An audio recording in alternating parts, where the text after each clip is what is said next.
नमस्ते सदावत्सले मातृभूमि। हम लोग चर्चा करने जा रहे हैं कानून के शासन की और कानून के शासन का मतलब क्या होता है। दो तीन बातें अपने को ध्यान में रखनी चाहिए। एक तो पिछले साल जो शाहीन बाग में हुआ, या मैं कहूँ 2020 में CAA के दंगे या CAA के अपराध करने वाले लोगों ने, CAA के कानून के विरुद्ध काम करने वालों ने पूरा देश जाम करके रखा था। और पूरा देश जाम करके ये कह के रखा था कि पाकिस्तान, बांग्लादेश, अफगानिस्तान से आने वाले मुसलमानों को भारत में नागरिकता क्यों नहीं दोगे। सरकार का कहना था कि नागरिकता उनको इसलिए नहीं दी जा सकती क्योंकि संप्रदाय के आधार पर नए देश बन गए, और चूंकि संप्रदाय के आधार पर देश बन गए इसलिए अगर उनको वापस लेना है तो फिर बांग्लादेश पाकिस्तान को भी वापस लेना होगा। अगर बांग्लादेश पाकिस्तान को वापस नहीं लिया जाता तो वहाँ के नागरिकों को भारत में नागरिकता क्यों दी जाए। अब सवाल इस पर बहुत सारे पैदा हुए, और वो सवाल ये भी पैदा हुए, बहुत सारे लोगों ने, मैंने जब अखंड भारत पर एक स्टेटमेंट दिया था और बताया था कि अखंड भारत का मतलब क्या, तो लोगों ने बहुत सारे लिखा भी था कि बांग्लादेश, पाकिस्तान और अफगानिस्तान जब भारत का हिस्सा होंगे तो फिर वहाँ पर रहने वाले मुसलमान भी भारत का हिस्सा होंगे, और ऐसे 25 से 30 करोड़ मुसलमानों का क्या करेंगे। भारत में ऑलरेडी 20 करोड़ मुसलमान, और वहाँ से 30 से 35 करोड़ मुसलमान होंगे। कुछ लोगों ने 60 करोड़ मुसलमानों की बात कही, कुछ लोगों ने 45 करोड़ 50 करोड़ मुसलमानों की बात की। मैं ये कहता हूँ कि अंग्रेज़ों ने कैसे भारत में मुस्लिम शासन होने के बावजूद 200-250 वर्षों तक शासन किया। मैं ये पूछता हूँ कि प्योर इस्लामिक देशों में, जिनमें कुर्दिश एम्पायर और टर्किश एम्पायर शामिल है, उनमें कैसे यूरोपियंस ने कब्जा किया और कैसे वहाँ शासन किया होगा। वो देश स्वतंत्र होने की स्थिति में इसलिए नहीं थे क्योंकि यूएनओ के बनते समय यूरोपियंस आपस में लड़ गए, और आपस में लड़कर जब वर्ल्ड वार हुआ तो उस वर्ल्ड वार में यूरोपियंस ने ये तय किया कि उपनिवेशवाद समाप्त करना पड़ेगा, और उस उपनिवेशवाद को समाप्त करने के साथ साथ ब्रिटेन ने 56 देशों का या 57 देशों का कुछ डेटा देते हैं लोग, 57 देशों को स्वतंत्र किया, जिसमें आंदोलन करने की भी क्षमता नहीं थी। जैसे मैं कहूँ, श्रीलंका में, मालदीव में, मॉरिशस में, ऐसे छोटे छोटे टापुओं पर बसे हुए देश, इनको स्वतंत्रता के लिए आंदोलन भी करने के लिए शक्ति नहीं है कि वो आंदोलन कैसे करेंगे इतने बड़े एम्पायर में। इसलिए स्वतंत्र हो गए। सौभाग्य से खाड़ी भी स्वतंत्र हो गया, और खाड़ी में दो एम्पायर, कुर्दिश और टर्किश एम्पायर के, वो 50 देश बनाकर छोड़ गए। 6 वो देश जिनमें मुस्लिम बाद में विभाजन के बाद, जैसे बांग्लादेश और पाकिस्तान, दो नए इधर बने। इंडोनेशिया की बात करें, ऐसे 6 अन्य देश जो कि मुस्लिम कंट्री बने विभाजन के बाद। तो 50 प्लस 5 या 6 या 7, तो ऐसे 56 या 57 देशों की बात होती है। तो फिर आप सोचो कि कैसे अंग्रेज ने शासन भारत पर किया होगा, और कैसे यूरोपियंस ने पूरे खाड़ी पर शासन किया होगा। ये सब बात लॉ एंड ऑर्डर की है। इसलिए अगर सरकारें लॉ एंड ऑर्डर मेंटेन करने में सफल हो जाती हैं, सरकारें शक्ति से पेश आती हैं, तो फिर ये संभव नहीं है कि संप्रदाय आधार पर किसी भी देश में कोई भी संप्रदाय ऊधम मचा सके। आप रोहिंग्यास को याद कर सकते हैं कि रोहिंग्याओं ने क्या ऊधम मचा कर रखा था, और जिस देश में मचा कर रखा था उस देश के एक्शन के बाद उनका क्या हश्र हुआ।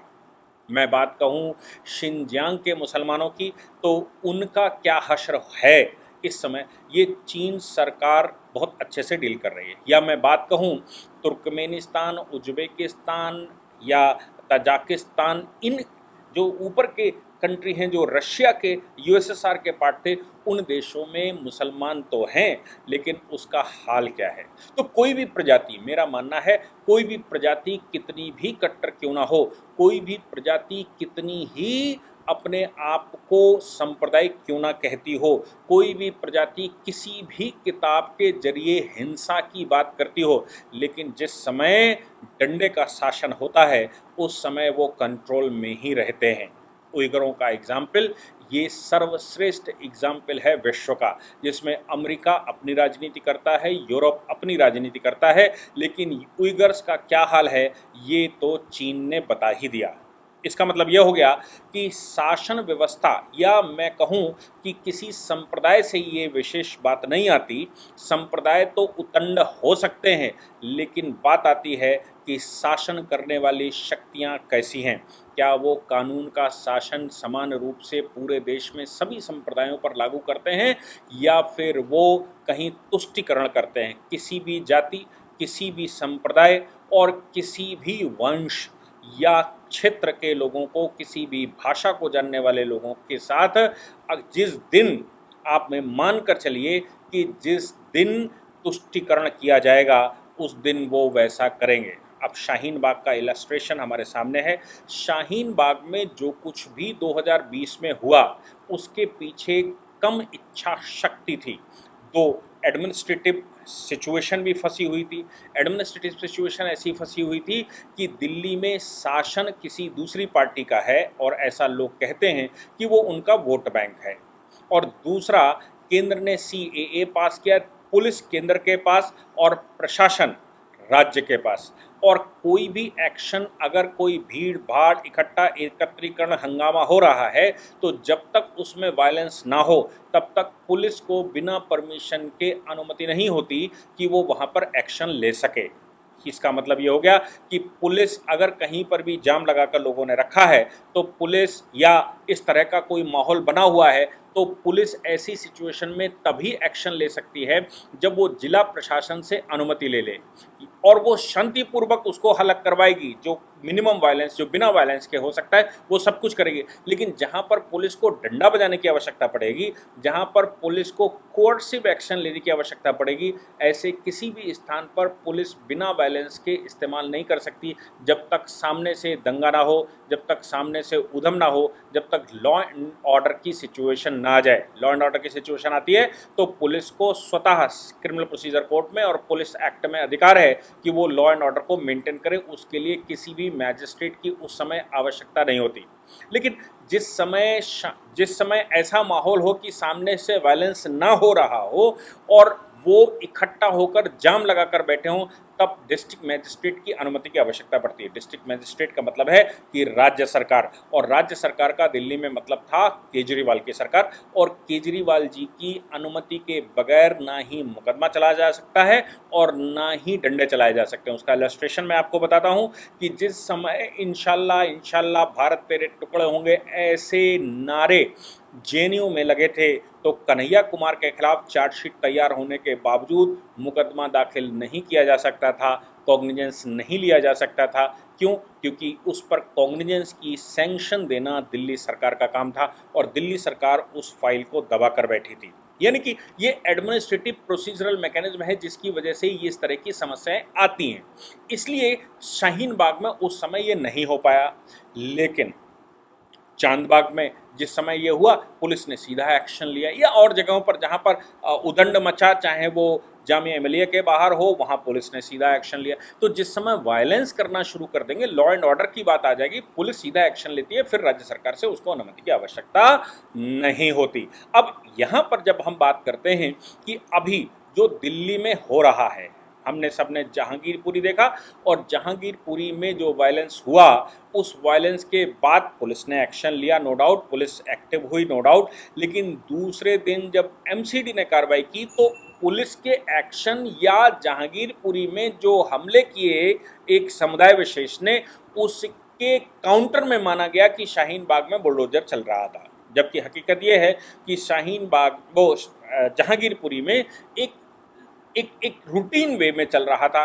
अब सवाल यहाँ पर 2-3 फंसते हैं कि जब जहांगीरपुरी का बुलडोजर रुक गया तो फिर जब दिल्ली की MCD शाहीन बाग में गई या मंगोलपुरी में गई या न्यू फ्रेंड्स कॉलोनी में गई तो क्यों नहीं रुका? वो सुप्रीम कोर्ट गए थे। सुप्रीम कोर्ट ने कम्युनिस्ट पार्टी को बोला या इन लोगों को बोला कि आप क्यों हमारे पास आए हैं, आप हम इस बुलडोजर को रोकने की कोई आदेश नहीं दे सकते, आप दिल्ली हाई कोर्ट जाइए। और उनको मालूम है कि दिल्ली हाई कोर्ट ऑलरेडी इस तरह की कोई रिस्ट्रिक्शन नहीं लगाता।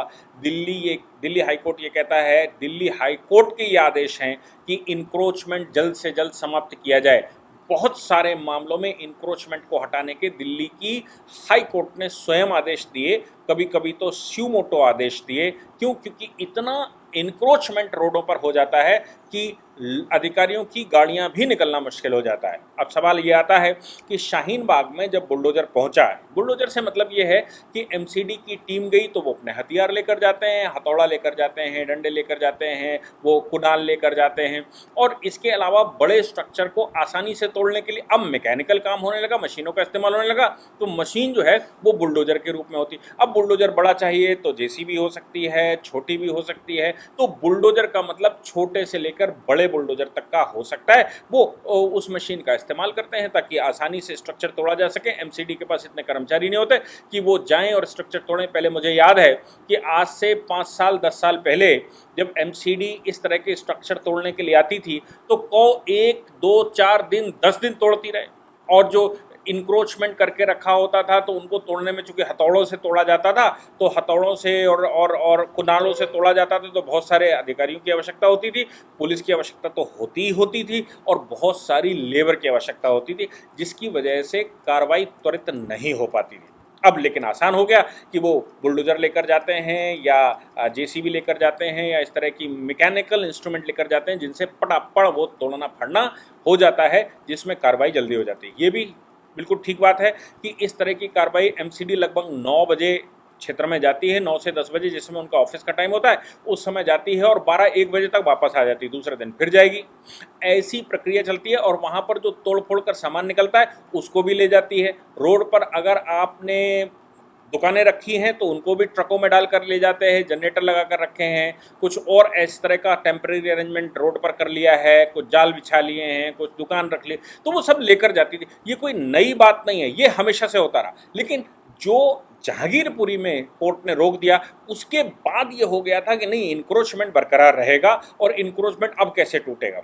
लेकिन केवल आदेश, मैंने उस दिन भी कहा था, केवल आदेश जहांगीरपुरी के लिए है कि पूरा मामला सुना जाएगा। क्यों? क्योंकि ये कहा गया था कि घर तोड़ रहे हैं, मिसगाइड कोर्ट को किया गया और कोर्ट को मिसगाइड करने की वजह से ये सारा प्रकरण हुआ। अब कोर्ट उसको पूरा सुनने वाला है। लेकिन जब उन्होंने शाहीन बाग मना कर दिया, तो शाहीन बाग के मना करने के बाद शाहीन बाग के विधायक अमानतुल्लाह खान, जिन्होंने वो सीएए के प्रोटेस्ट का पूरा षड्यंत्र रचा था और देश को, दिल्ली को जाम करके रखा था, उन्होंने कहा कि एमसीडी आने वाली है, मैं स्वयं गिरा दूंगा। एमसीडी ने जब खबर की कि भाई हम आने वाले हैं, तो उन्होंने एक दिन पहले उसको स्वयं गिरा दिया। लोगों ने अपनी दुकानें स्वयं तोड़ दी, उन्होंने जो इलीगल स्ट्रक्चर बाहर बना के रखा था वो खुद तोड़ दिया। इसको दिल्ली में जनरली कमेटी कहते हैं। तो आप दिल्ली में जो कोई भी रहता है उसको ये मालूम होगा कि कमेटी आने वाली है, भाई कमेटी आ जाएगी, अभी आने वाली है। तो खबरें, कमेटी वाले मतलब एमसीडी वाले, और एमसीडी वाले भी खबरें पहले से अंदर से गुप्तचरी हो जाती थी। तो फिर लोग अपनी अपनी दुकानें छुपा लेते थे, अपना सामान उठा लेते थे, रोड खाली, जब जिस समय वो आएंगे तो बिल्कुल बढ़िया रोड खाली मिलता था। इस बार भी कुछ ऐसा ही हुआ और परिणाम ये निकले कि जिस समय बुलडोजर लेकर वो वहाँ पर पहुँचे तो अमातुल्लाह खां का कहना था, या उस तरह के लोगों का कहना था कि मस्जिद, पहले क्या होता था कि मस्जिदों को छू लेंगे, मंदिरों को छू लेंगे तो बड़ी समस्या हो जाएगी। उन्होंने पहले से मस्जिद के बाहर वुजू घर बना था, उसको तोड़ दिया। वहाँ एक टॉयलेट बाथरूम बनाया गया था, उसको तोड़ दिया। हाथ पैर धोने का और स्थान बनाया गया था, उसको तोड़ दिया और तोड़कर कहा कि भाई हमने आपकी रोड खाली कर दी।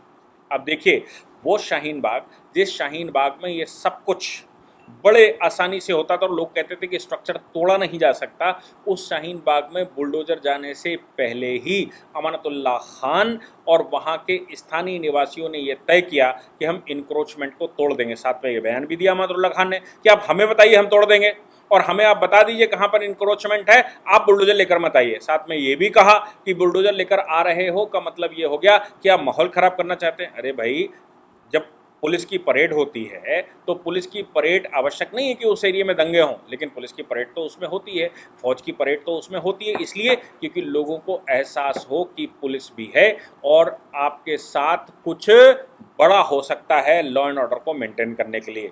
इसलिए यहाँ पर जो शाहीन बाग में बुलडोजर लेकर जाना था, उस बुलडोजर लेकर जाने को मैं ये कहूँगा कि वो एक रूटीन वे है, लेकिन आपने इंक्रोचमेंट तोड़ लिया। अब सवाल यहाँ पर नया पैदा हुआ। सवाल ये पैदा हुआ कि लॉ एंड ऑर्डर की बात थी, तो लॉ एंड ऑर्डर में जिस स्थान पर लोगों को लगता था कि नहीं वहाँ पुलिस जा नहीं सकती, वहाँ पर एमसीडी का बुलडोजर गया, कमेटी गई, कमेटी के जाने से पहले तोड़ लिया गया। क्यों? क्योंकि सुप्रीम कोर्ट ने रिलीफ देने से शाहीन बाग में मना कर दिया था, और इसका परिणाम हुआ कि लोगों को लगा कि अब हमको प्रोटेक्शन नहीं मिल सकता, हमें कानून का प्रोटेक्शन। और सरकार जो केंद्र में बैठी है और जो कुछ राज्यों में सरकारें बैठी हैं, एमसीडी का जो स्ट्रक्चर है उसके अनुसार ये बचाएंगे नहीं, ये छोड़ेंगे नहीं, और दंगे करने की स्थिति में नहीं। हालांकि मैं आपको एक बड़े गूढ़ बात बताऊं कि पूरे देश में आप मुस्लिम बिरादरी से जिन लोगों ने भी बात की और उन्होंने कहा देखिए शाहीन बाग में स्ट्रक्चर हटा लिया लोगों ने, ये कर लिया, तो उनका कहना ये था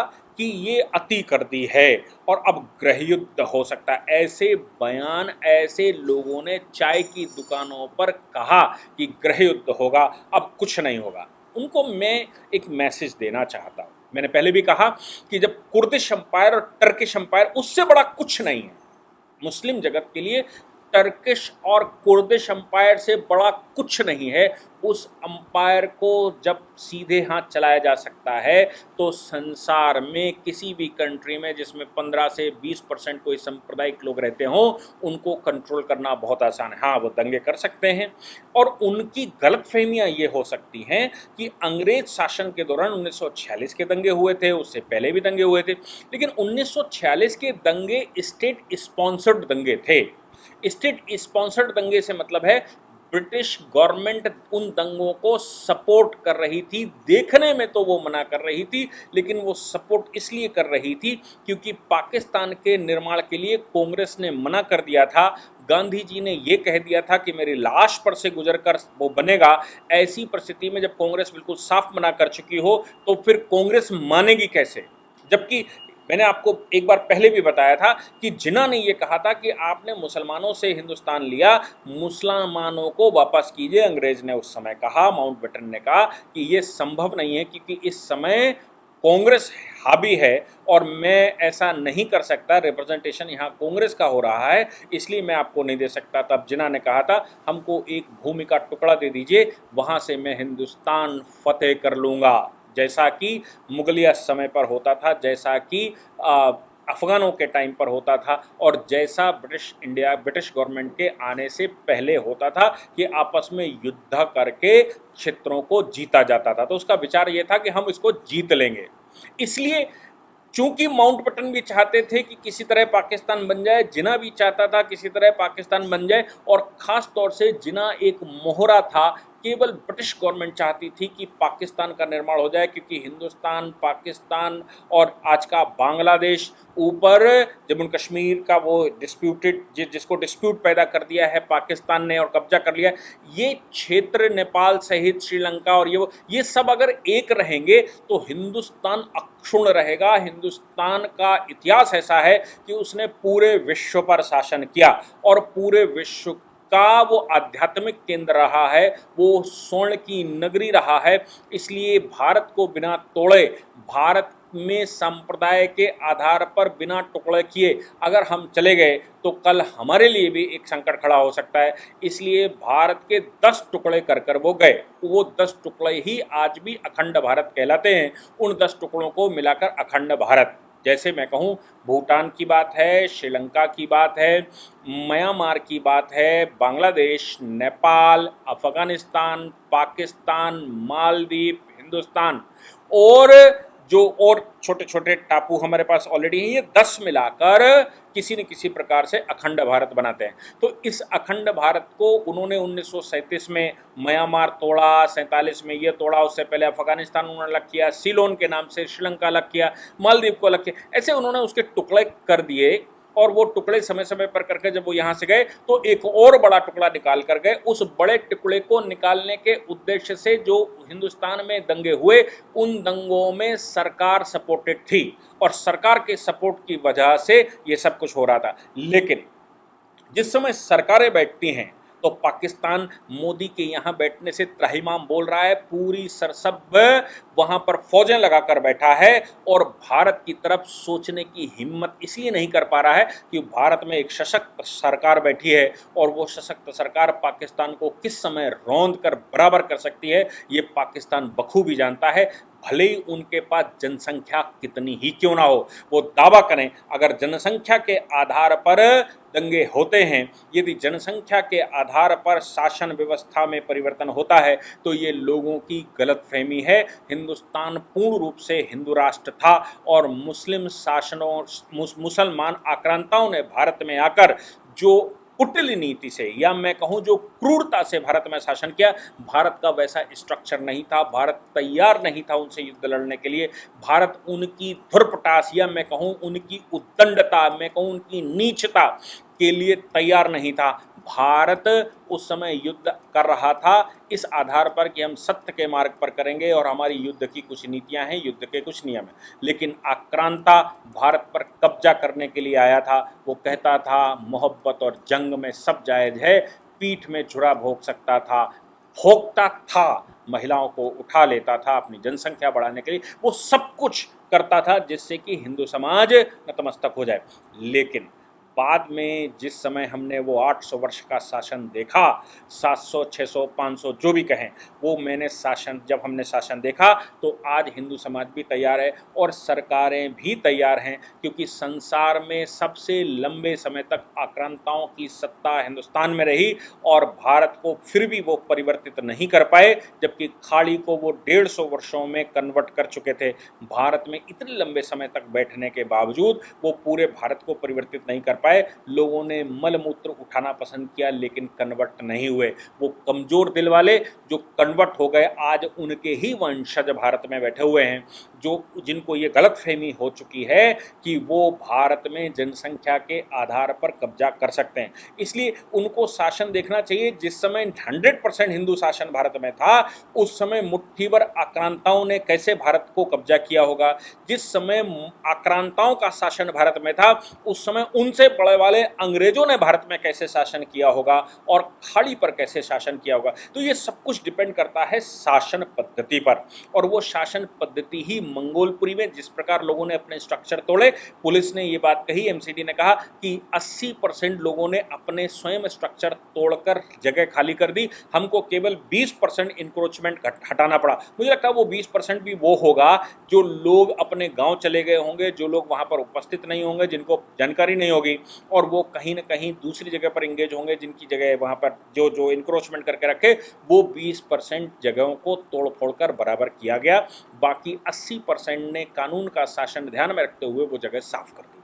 इसलिए मुझे लगता है कि भारत में अगर सही से कानून का शासन हो और स्ट्रिक्टली जैसा यूएस वाले करते हैं, जैसा यूरोपियंस अपने यहाँ शासन करते हैं, अगर वैसा सिस्टमेटिक तरीके से शासन किया जाए, कहीं तुष्टिकरण बिल्कुल भी ना हो और भारत को विधि के शासन में ला दिया जाए और किसी को भी माफ़ न किया जाए, चाहे वो हिंदू हो, मुसलमान हो, बजरंगी हो या कोई भी हो, या वो कोई संप्रदाय का हो, अगर शासन सही से स्थापित हो जाए तो मुझे लगता है कि संप्रदाय के आधार पर दंगे हो ही नहीं सकते, क्योंकि इस्लाम का एक्सपेंशन सदैव सरकार के साथ हुआ है, सत्ता के साथ हुआ है। इसलिए सत्ता बहुत कुछ सिखाती है, सत्ता बहुत कुछ बड़े परसेंटेज को वापस लाती है। वापस आने में जैसा हमने देखा कि रोहिंग्यास या तो वापस बौद्ध हो गए और या फिर वहाँ से भाग गए। तो दो में से एक ही सोल्यूशन होता है। जब आप क्रूर हो जाएंगे तो या तो आप अपनी मूल प्रजाति में वापस जाएंगे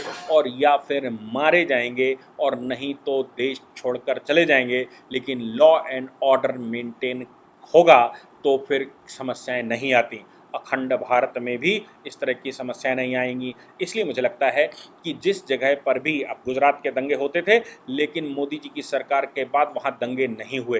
केंद्र में मोदी जी की सरकार के बाद दंगों का पूरे देश में इतिहास हमने सब ने देख लिया किस स्तर पर पहुँचा। शाहीन बाग के दौरान या CAA के दौरान भी, CAA आतंक के दौरान भी उत्तर प्रदेश में योगी आदित्यनाथ जी बैठे थे, तो योगी आदित्यनाथ जी के शासन की वजह से उत्तर प्रदेश में प्रोटेस्ट तो हुआ लेकिन दंगे नहीं हुए। जहां कहीं भी नुकसान किया गया वहां UAPA एक्ट के तहत कार्रवाई हुई और प्रॉपर्टियां भी जब्त हुई। वो अलग बात है, कोर्ट बीच में इंटरवीन करके कुछ अच्छा खराब करता रहता है, लेकिन ये बात बिल्कुल करेक्ट है कि कानून का शासन अगर होता है तो कोई इंक्रोचमेंट नहीं होता, कोई सांप्रदायिक दंगे नहीं होते। और संप्रदाय जो अंदर से ये सोचता है कि हमारी संख्या बढ़ने की वजह से हम कर लेंगे या हम तो फला फला फला हैं, तो उनको कुर्दिश टर्किश अंपायर याद रखनी चाहिए कि उन अंपायरों में क्या हुआ था। उनको याद रखना चाहिए कि मुगलिया सल्तनत को भी उस समय मराठों ने उखाड़ कर फेंक दिया था।